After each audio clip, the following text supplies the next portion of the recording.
other leaders.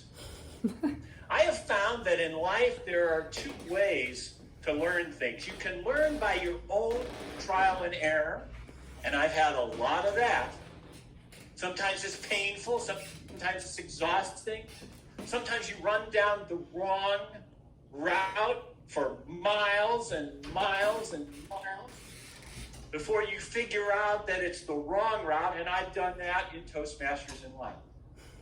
But sometimes, fellow Toastmasters, you can learn the wisdom from other leaders. That's what I enjoy so much, because it helps me be smarter in my life. Many of you may not realize this, but we have a support district here in Northern California. Approximately 150 clubs. And we have a leader of those 150 clubs. The community is called District 57 because it was founded in 1957. And our leader this year was our very own Beth Ballhofer.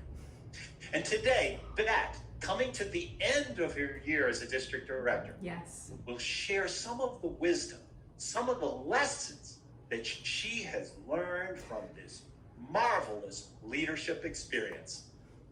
Please give an Oakland City Center welcome to our very own Beth Ballhofer. Wow, that was amazing. Thank you so much. I am so thankful to be here, and I am going to share the 3 beliefs that I had before I became a trio leader, which, by the way, I'll explain that in a moment. And I'm gonna bust those myths. I'm gonna bust those myths, ladies and gentlemen, so you better be ready, because those myths are gonna get busted. And if you're not ready for busting, you better just exit right now. All right, so let's first talk about the district. At the top of this upside down pyramid, that's right, Toastmasters is a pyramid, is the member. The member's up here, and I'm a member, and you're a member, and we all are a member, unless of course you're a guest, Jesse, and then you're a guest today. So this is what it looks like. And then right below it is the officers. Tong is an officer, and Tondaway, are you an officer? Derek's an officer, and they're here to support us as members. And then below that is the area directors, and Tong is actually an area director also. She's like doing a lot of things. And then below that is the division directors, and then below that is the trio. So down here is the trio, and we worry about things that are kind of boring, like budgets and organizing large events like leadership training. But I've been in this organization, or in the trio, for 3 years, climbing down the ladder, as you would say. And I'm gonna bust the 3 myths. So let's talk about the 3 myths. The first one is avoid the pain. Now, I don't know if this is like backwards or what for you. Basically, when you're a leader, and basically in life, you think like, I'm gonna avoid the pain. I'm gonna stop the pain. I'm gonna not think about the pain. I'm gonna go away from pain. But that's a myth. Boom, busted. You need to use the pain. Use the pain. Now, let me give you a specific example. When I first became club growth director, I discovered that budgeting is really horrible. Budgeting is very, very painful. And I didn't even know what was going on, honestly. I just sat there completely clueless, and people would say, like, what kind of budget do you want for new clubs or marketing? And I'd be like, I don't know. Then when I became program quality director, I realized this is a pain point. I need to use the pain. And I made a little template with all my strategy. Like, I wanted to run a pathways program, and I wanted to train the trainer, and I wanted to run TLI. Don't worry about if these acronyms don't mean anything to you, but basically these are the things that are on my strategy. Like, these are the things that are gonna get us to being distinguished. And then I put numbers, money. You have to use the pain to create a system to fix the problems.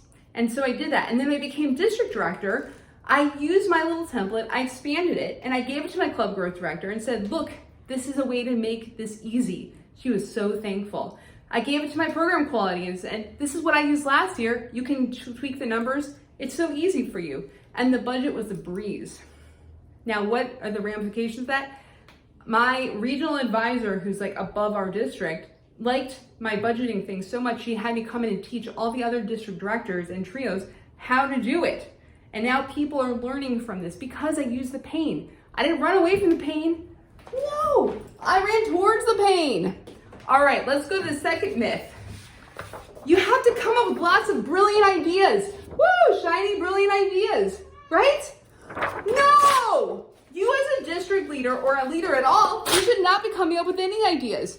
What you need to do is ask your team, this is the pain, this is the problem. How do we fix this?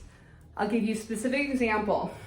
Last summer, before I became district director, my finance manager and the trio had to sign 150 checks.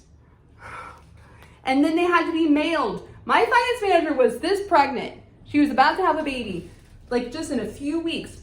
She had to print and get all these signatures for 150 checks. Well, I said, this is too much pain. We've got to come up with a plan. So I asked other people, and I collected all these ideas from all these other people. I put them in front of my trio, and we said, we're gonna create a new thing called the District Bucks program. And everything's gonna be online. No more checks, only concur. And it was perfect because we were in the middle of a pandemic and we had to make changes. We had to use this. But I didn't come up with the ideas. I discovered that when a leader comes up with the idea, people don't want to do it. People want to do their own ideas. So make sure that as a leader, you're not coming up with the ideas. Make sure your team is coming up with the ideas. So we busted that myth. Now let's move to the last and final myth of the day. You gotta do the work. Do the work. Do the work. Absolutely not. If you're doing the work, you're not leading. You're doing. You've got to delegate. This is the number one problem I see with leaders, is they keep trying to do all the work. You need to find a team. If it takes you more than 10 to 20 minutes, you need to find someone else to do it. Now, my role is very specific. I am supposed to be in charge of the budget. I am in charge of running the business meeting and the district executive council meetings. And I need to keep my team focused on the goals. If there's anything else that I'm doing, it is 100% needs to be delegated. And when people decide to do the work themselves, they never get around to it and it doesn't happen. So you've got to find chairs and committees and team members to do the work. Don't do the work. This is the final myth. Okay, so can anyone remember what they were? Because I just ripped all of them up and they're all over the ground. Who remembers what the first myth was? Anybody? I honestly don't remember. This is like not a joke. Anyway, okay, Mickey, what was the first myth that we busted today? Use the pain. That's right. Avoid the pain. Use the pain instead. Okay, great. Thank you so much. Okay, who else remembers? What's my second point? It's torn up on the ground. All right, Yvette. Ideas.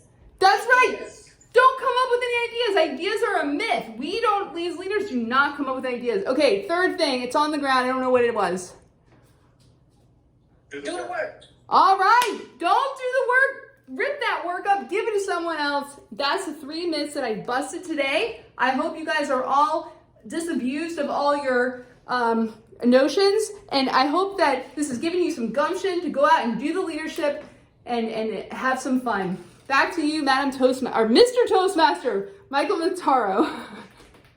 Hello, Toastmasters. Wonderful. Let's take a minute